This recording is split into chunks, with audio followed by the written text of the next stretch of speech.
ધોરણ 10 પ્રી બોર્ડમાં પ્રથમ પેપર બેઝિક ગણિતનું હતું. એના માટે મેં એક સેપરેટ વિડીયો બનાવ્યો હતો અને મોસ્ટ ઓફ બધા જ ક્વેશ્ચનો વિદ્યાર્થી મિત્રો એનામાંથી આવ્યા હતા. ઘણા બધા વિદ્યાર્થીઓ કોમેન્ટ કરી કે સર અમારે જબરજસ્ત પેપર ગયું, 70 કરતાં વધારે માર્ક્સ આવશે. તો કાલે તમારે વિદ્યાર્થી મિત્રો સામાજિક વિજ્ઞાનનું પેપર છે પ્રી બોર્ડનું. તો એના માટે મોસ્ટ ઇમ્પોર્ટન્ટ ક્વેશ્ચન હું તમારી સાથે શેર કરીશ. તો ફટાફટ વિડીયોને લાઇક કરીને ચેનલને સબસ્ક્રાઇબ જરૂર કરી દેજો. અહીંયા તમે જોઈ શકો છો વિદ્યાર્થી મિત્રો, વિભાગ એ એટલે કે વિભાગ બી માં તમારી પરીક્ષામાં પૂછાશે વિદ્યાર્થી મિત્રો 2 માર્ક્સના 9 પ્રશ્નો તમારે લખવાના હોય છે 13 માંથી. તો અહીંયા તમે જોઈ શકો છો ઓસ્ટ્રેલોઇડ પ્રજાની લાક્ષણિકતાઓ જણાવો. આર્યો પ્રકૃતિ પ્રેમી હતા એમ સાથે કહી શકાય. માનવ જીવન અને માટી વચ્ચે ઘણો પ્રાચીન સંબંધ રહ્યો છે. કોણાર્કના સૂર્ય મંદિર વિશે માહિતી આપો.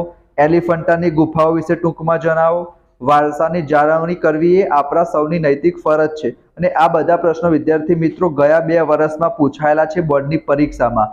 એના સિવાય લુપ્ત થતા વન્યજીવન અંગે ગંભીરતાથી વિચારવાનો સમય પાકી ગયો છે. વિધાન સમજાવો. નિર્વનીકરણના પ્રભાવ વિશે લખો. યોગ્ય જળ વ્યવસ્થાપન જળ સંકટથી બચાવે છે. ઉર્જાના બિનપરંપરાગત સ્ત્રોતોના નામ આપો. આજના સમયમાં ખનિજો રાષ્ટ્રના આર્થિક વિકાસની કરોડરજ્જુ ગણાય છે. સાથી કારણ આપવાનું છે. પશ્ચિમ બંગાળમાં શણ ઉદ્યોગ સાથી વિકસ્યો છે. સાંપ્રદાયિકતાને દૂર કરવા કયા કયા પગલાં ભરવા જોઈએ. મોહેન્જો-દરોના લોકો સ્વચ્છતા તેમજ આરોગ્યના ઊંચા ખ્યાલો ધરાવતા હશે એવું તમે સાથી કહી શકો. ગુપ્ત યુગને ભારતીય કલાનો સુવર્ણયુગ શા માટે ગણાય છે. વલ્લભી વિદ્યાપીઠ વિશે તમારી પરીક્ષામાં પૂછાઈ જાય. જમીન ધોવાણ, ભૂમિ સંરક્ષણ અને વિરલ સંસાધન એના અર્થ કહેવાના છે. તફાવત વિદ્યાર્થી મિત્રો કરી દેજો. એટલીસ્ટ 2 તફાવત તમારી પરીક્ષામાં 100% પૂછાશે. બજાર પદ્ધતિ સમાજવાદી પદ્ધતિ છે.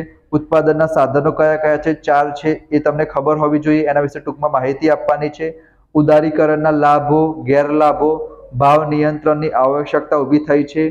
ગ્રાહકોનું વિવિધ રીતે શોષણ થવા લાગ્યું છે. મહિલા સમાનતા અંગે ગુજરાત સરકારની વિવિધ યોજનાઓ જણાવો. આતંકવાદ અને બળવાખોરી આ બેમાંથી એક ક્વેશ્ચન પૂછાય જ છે વિદ્યાર્થી મિત્રો. આતંકવાદની સામાજિક અસરો, આર્થિક અસરો, બંનેનો તફાવત. ગણિતમાં યોગદાન આ ચેપ્ટરમાંથી વિદ્યાર્થી મિત્રો 4 માર્ક્સમાં તમારી પરીક્ષામાં પૂછાશે. એ વૈદિક વિદ્યા પૂછાય, શલ્ય ચિકિત્સા પૂછાય, ગણિતમાં યોગદાન પૂછાય. એના પછી છે વિવિધ કૃષિ પદ્ધતિઓને સવિસ્તાર વર્ણવો.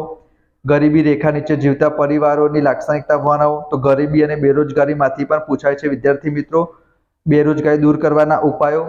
એના પછી બાળકો અથવા તો મહિલાને રિલેટેડ કોઈ ક્વેશ્ચન પૂછાઈ જાય કે બાળકોને મફત અને ફરજિયાત શિક્ષણના હકના કાયદાની મુખ્ય જોગવાઈઓ. એના સિવાય વિદ્યાર્થી મિત્રો વિકલાંગવાળા ક્વેશ્ચન પણ તમારી પરીક્ષામાં પૂછાય છે. ભારત પ્રાચીન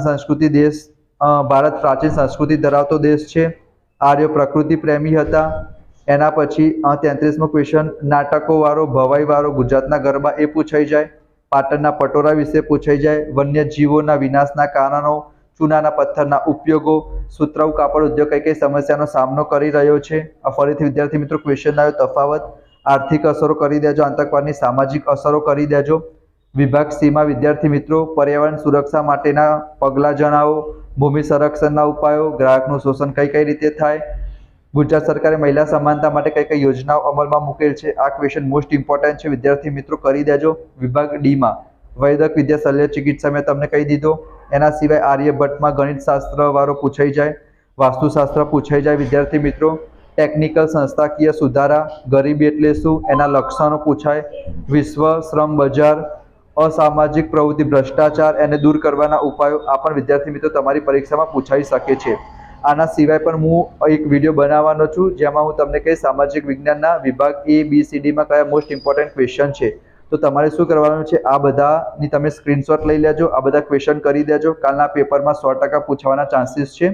વિડીયોને લાઇક કરજો, ચેનલને સબસ્ક્રાઇબ કરી દેજો, કારણ કે આની સાથે સાથે બેઝિક ગણિત, સ્ટાન્ડર્ડ ગણિત, વિજ્ઞાન, અંગ્રેજી દરેકનું હું તમને સોલ્યુશન પણ આપીશ વિદ્યાર્થી મિત્રો. ઘણી બધી વસ્તુ શીખવા મળશે.